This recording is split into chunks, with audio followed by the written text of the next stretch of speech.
I had a DM who offered to run a one-shot against Vecna himself, with a party of 5 level 20 players with 3 magic items each. We spent a good week discussing our builds and strategies. On game day, the DM ports us into Roll20 with an awesome map and everything. Then, on initiative, Vecna goes first, starting 120 feet away, and casts Wish. I wish you were all dead. The DM then kicks everyone from the Discord. I was initially so confused before realizing this guy was planning to troll us from the beginning. You know, I see DMs sometimes who are saying, wow, I'm having such trouble finding players. I mean, some DMs out there are just so lucky to have tons of players wanting to join their game. And then there's guys like this who just want to see the world burn. Their thought processes ever a mystery to us.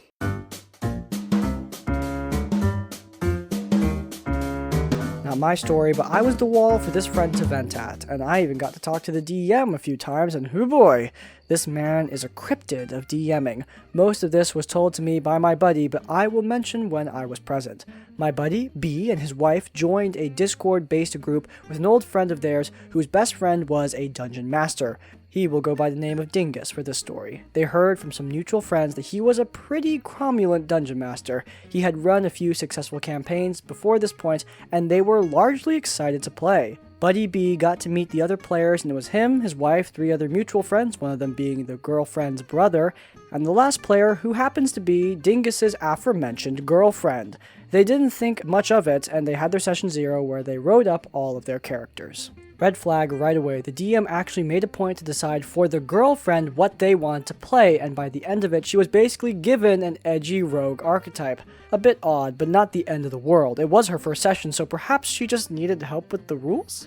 Well, the first session, they got all bright and ready to play, and something terrible was made abundantly clear. The girlfriend would not talk at all. She would only communicate via Discord messages to the DM, so the other 5 players had no idea what she was saying, and the DM refused to make a group chat for her to type in because it's private. And worse still, the DM constantly let the girlfriend run off and do her own little thing while giving the rest of us party peanuts something else to do. For example, the girlfriend would go off to investigate a house that was attacked and not inform the party. Meanwhile, the party was helping a recently attacked city by finding medicine in the woods.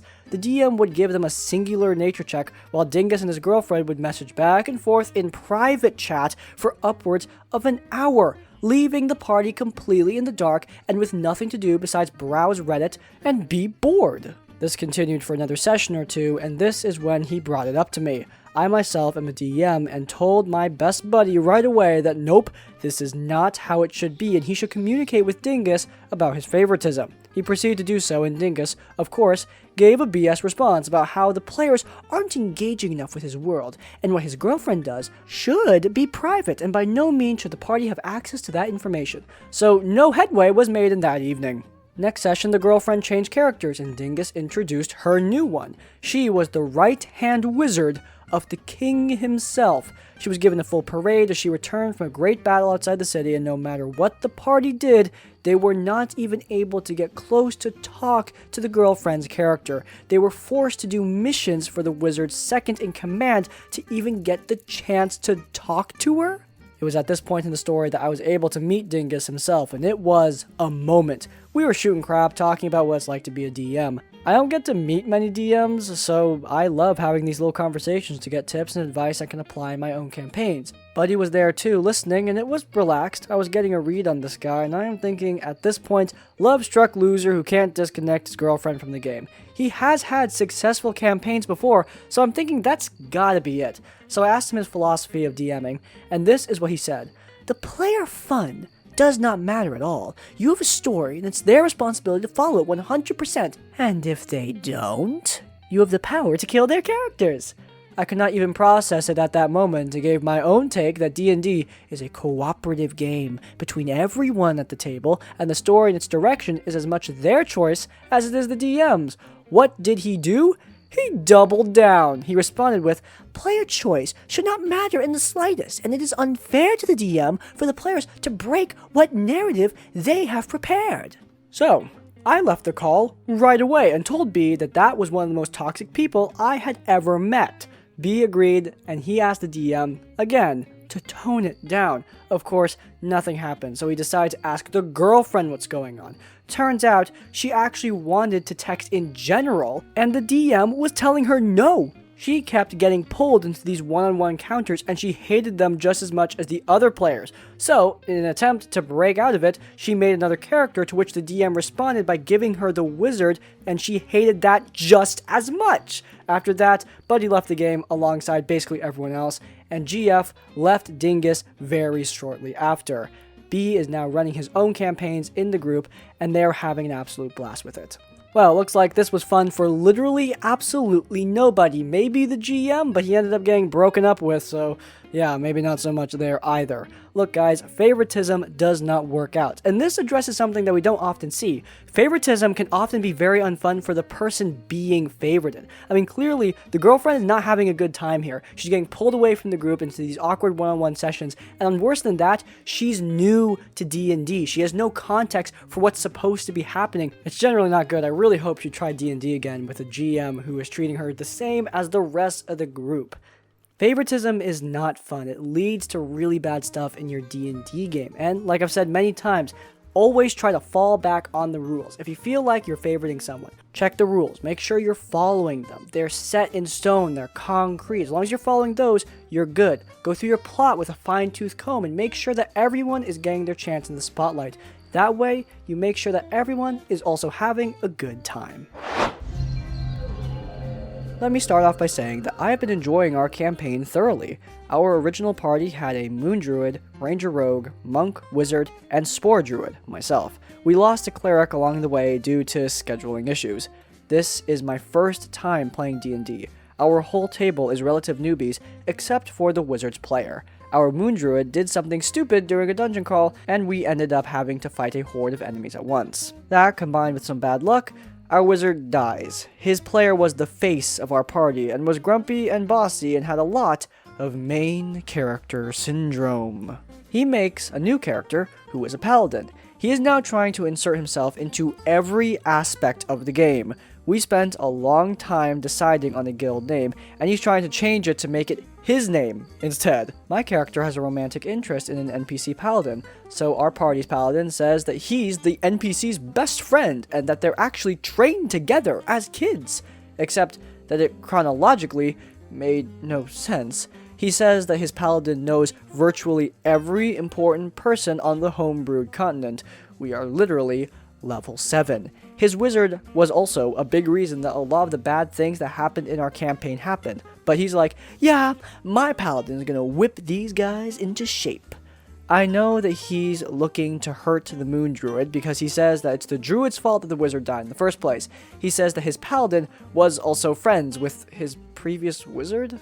I'm getting incredibly irritated. I brought it up to the DM, but it didn't get anywhere and turned into a venting session. The last session was one of the few times my character got to interact with the NPC, except our party's paladin inserted himself into every interaction that he could. It feels like it's this player's game, and we are just existing in it. What can I say? Main character syndrome is not fun, but here it's especially bad. Inserting yourself into every single scene can make the other players feel like, yeah, they're just backseat playing, and that is definitely not fun to do at all. We all want to play this game and experience our stories, but if we're just watching someone else do everything for us, it's not fun. It's when the party face takes it a little bit too far and just becomes the whole party instead. This is the worst case scenario to that, and yeah, you can see that it's not great for the group dynamic. So, a few weeks ago, I was getting set up for an online TTRPG set in the world of Avatar, The Last Airbender, run in the Fate Core system.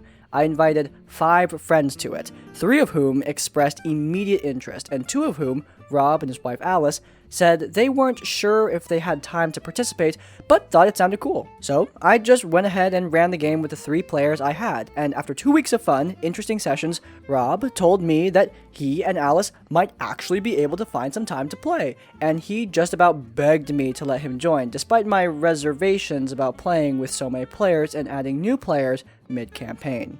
I knew Rob could be a bit of an eccentric person as well, but I decided to relent. Figured everything would be fine and let him and Alice into the group. I should mention that Rob runs another game that I was part of with Alice and has described himself as a forever GM with a little experience playing. He and Alice begged to be in the game just about a day or two before the scheduled time, leaving me with no time to figure out how to include them into the scenario I had prepped. In fact, they had rushed it so much that Alice expected me to help her make her character sheet right then and there at the start time, with everyone else just sitting there waiting to play. We rushed through the character sheet for Alice, leaving most of the details blank to be filled in as we go. Rob, on the other hand, has a character prepared who makes little sense. Some kind of super smart, academic, waterbending healer who's also a street criminal, but also a strict pacifist and can totally dodge every attack? It was a Frankenstein of every cool idea he's ever had, at least I'm guessing. I just let him roll with it because I don't want to hold up the game. The problems started immediately. Actually, they started before the game even started. Rob was complaining about the way damage was being tracked, nagging me for 2 days to change it to a system he thought was better. Also, when I first saw his character sheet, I suggested a possible scenario that I thought might make sense for how he would first meet the current player characters.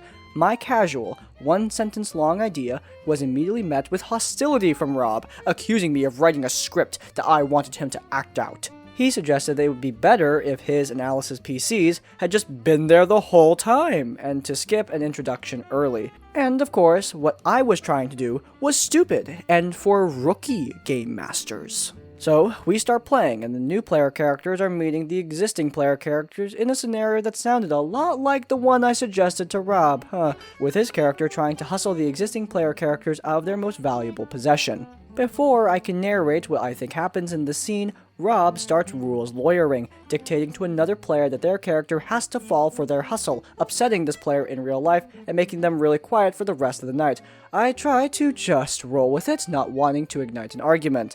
Later, one player wants to make a knowledge roll to see if they can identify an Earth Kingdom artifact. Rob also wants to make the same roll. I tell him that since he's not from the Earth Kingdom and the other player character is, that his roll will be a higher difficulty. Cue our next act of backseat GMing, with him telling me that I'm running the system wrong and that it should be done this other way. Mind you, Fate is a system that the developers intended to be incredibly hackable and flexible and light on rules. At this point, I'm finding it a little hard to breathe. Literally, it was getting hard to get a lungful of air since I felt like I had someone on my back. At one point, one of my players wants to convince an NPC to divulge some information using her strongest skill, empathy. I explained that empathy is typically used reactively, such as to notice that an NPC is withholding information in the first place, not proactively, and that the skill she needs here is rapport. Rob immediately contradicts me, saying no, empathy totally also encompasses what she was trying to do, which is just completely wrong. But again, rather than drag out a rulebook and make a scene, I just let it go. Next, the players find themselves challenging an NPC to an arm wrestling contest as a distraction to steal the artifact. I tell the players I need a moment to figure out how best to run the scene, since it has a lot of moving parts and every player character has a different role in their plan.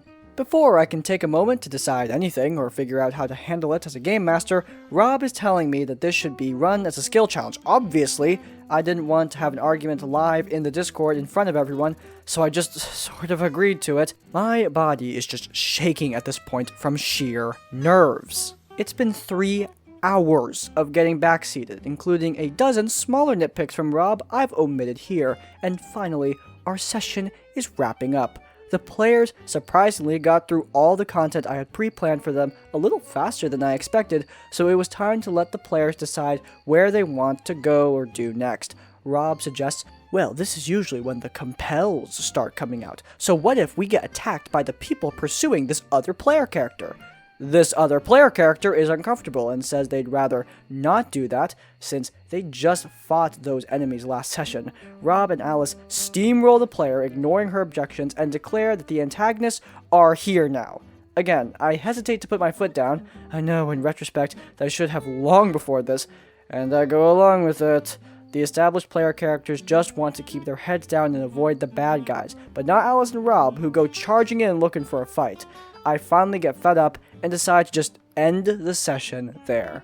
Afterwards, the existing players messaged me telling me that they had a horrible experience, and in the words of one of them, that there was one GM too many. I decided to politely confront Rob the next day, telling him gently that I felt upset about how he acted and that the other players have complained. However, I only tell him that it was one person to try and not make him feel too bad. In the past, Rob had been one to talk about how he values open communication, sensitivity to other people's feelings, and kindness, so I thought this conversation would go well. It did not. His response to this is that he also didn't think he was getting along with that person, which is hilarious since everyone universally thought that this guy, Rob, was an ass. I asked him if he would be willing to change his behavior in future games, but, and I realized now that he was doing me a favor, he tells me that he'd rather dip out. That's just how I am, and this whole experience has made me realize that I am a forever GM. He says some other rude stuff about my GMing, how I didn't do it right, and now he's gonna go off on Twitter vaguing about me being dramatic and toxic. Anyways, all of my existing players have bonded a bit over the experience, and I think the whole thing has brought us a little closer together and broken some of the ice between us. We're 6 sessions in now, and we're having a blast. Yay for happy endings, nay for backseat GMing. I'm surprised this has never come up because it feels like this would be something that happens a lot, especially with new GMs, and I understand why. People want to be helpful. D&D and all TTRPGs can seem very difficult, very opaque to play on your first time, especially when you are running the game, and people try to help, and often that can lead to backseat GMing. Sometimes advice is helpful. Other times, it will lead to annoying stuff like this. This wasn't just annoying because this guy was trying to be helpful, it felt more like this guy was trying to be a smartass, not really trying to help, more like he was just trying to buff up his own ego. At least that's the way I read it, which, yeah, is way worse. Even if he was trying to be helpful, he was being very unhelpful about it in the first place, so yeah, generally not good at all. Hello there. Gonna state this is my buddy's story and I got permission to post it here. Only edited in a few sound effects and did some grammatical edits. Here we go. I was the only veteran player there. Everyone else was still learning the game, starter set, including the DM, all level 2. The goblin player was my DM's friend. Session 1. Guy joined our D&D campaign and only wanted to play as a female goblin. He was mostly quiet for the session, no worries. After first session in group chat, he posted strange pictures and had mostly sexual jokes and comments. Pictures were of female goblins with the captions, "Do you think I'm pretty?" in a somewhat sexual pose. I thought this was kind of weird, but figured this is just what female goblins look like. Pre-session 2. Played games waiting for the final player to arrive for about an hour. All of his jokes and comments were sexual in nature. Comments included, "Hey guys, let's have a makeout contest." I told him he could just do it in the mirror. Me and the DM were having a sword fight before you got here. Just silence from me and DM. "Oh, I have some friends who use bottom plugs. Not me though. Playing NSFW Unstable Unicorns. Alright, we get to session 2. Start of the night, I realized my character was unconscious from battle the previous week. I needed someone to revive me. This female goblin decides to revive me by sitting on my face. I figured it was going to sit on my face and fart or something, which would be weird, but I guess a little funny. Everyone was wearing armor anyways, right? I informed the goblin player that he could, sit on my face, I guess, but I didn't want him to. I repeated this point to 2 or 3 times and informed said player that all you need to do is shake me awake to revive me. The DM allowed it. He's still learning and doesn't pick up on social cues well, I guess. I was pissed and roleplayed my character dunking his head in water and flushing any taste with ale. We had just killed 3 cultists and decided to put their uniforms on as disguises. This is important later. Only the goblin didn't have a disguise on. We go down into the dungeon and proceed to another room and then, eventually, end up in a crypt. The goblin decides to take a skull to wear. Skeletons come to life and we kill them. After the battle, the DM informs us that if we were all wearing the bandit cloaks, the skeletons wouldn't have come to life. Then the goblin player said, "Oh really? Well, my goblin's only wearing 2 tassels and a G-string." I turned to him and stared directly into his optic stems and said, "Your character is wearing what?" With that image in my mind, all of his sexual comments, pictures, and his earlier sitting on my face act made me realize that his purpose was not to play D&D, but to fulfill some over-sexualized goblin fetish thing. I was really disgusted by this, and I usually have a high tolerance for weird behavior, but he crossed the line hard. The next day, I felt uncomfortable, as should you, in the morning and afternoon, and I didn't even have an appetite. So I texted the DM that the goblin player really had to tone down his over-sexualized goblin fetish thing, or I would leave the campaign. I was still wanting to play with him at that point. The DM took charge and thankfully informed me that that player was not going to be playing with us going forward. The aftermath. The next session, I told my story to the group. One wasn't there the previous week, and the player who sat by the goblin player said that he kept commenting on how hot his goblin was. Then I asked the DM how the goblin player reacted to him being kicked out. The DM said that the goblin player only wanted to continue playing with us if he could be his super sexy goblin. He is now out of our group, and honestly, I could not be happier. TLDR, Weird Guy has zero self-awareness and forces the group to deal with his weird goblin fetish. It doesn't last very long.